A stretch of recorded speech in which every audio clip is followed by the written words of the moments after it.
When I tell y'all the Lord be blowing my mind, he be blowing my mind. My husband and I just left the place and we got some news. Did not tell me all my business, but we did get some news, and we just talking, and finally I just started thinking, because there was someone else there, and it was encouraging for her to just say to me to just share something that something spiritual. And the whole time I'm just pondering, like, Lord, I don't even know what to say, but just to know that one of my friends from school is receiving the messages that he gives me.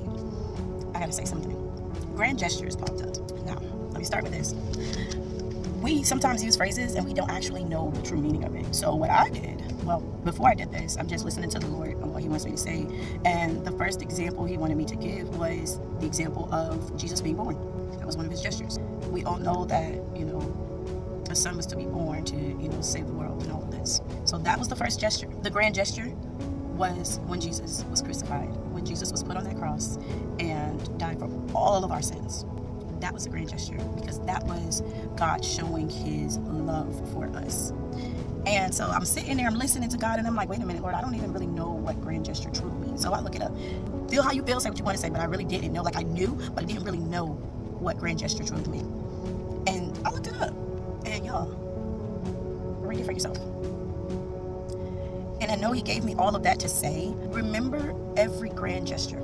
For myself, for instance, every single time the Lord moved myself and my husband and our family, he just went bigger. There's not one time that he decreased. We went from living in a den to living in a one-room apartment, like all of us and our children, to living in a 4-2 apartment, to living in a 4-2 house, to living in a 6-3 home, to just on and on. And that is one of the grand gestures. There's so many things that the Lord has brought us out of, the Lord has blessed us with, and it's not because we deserve it, but it's because he's showing us his love, his true love for us. And I think that's where we all need to do better. We forget, and we just need to revisit every trial and every tribulation that became a testimony, because it doesn't matter what we face, but if we truly lean on the Lord, if we truly trust in him and know that he's going to bring us through whatever it is he brought us to, just all we need to remember is his grand gestures. Everything he does it dramatically and with love.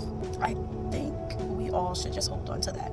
If we truly trust the Lord, lean on to him in all of his grand gestures, because there's so many that we can show. I just wanted to get on here and remind y'all, it doesn't matter what we face. If we truly trust in the Lord, once we come to a trial or once we come to a test, just lean on him and trust that we're going to pass that test.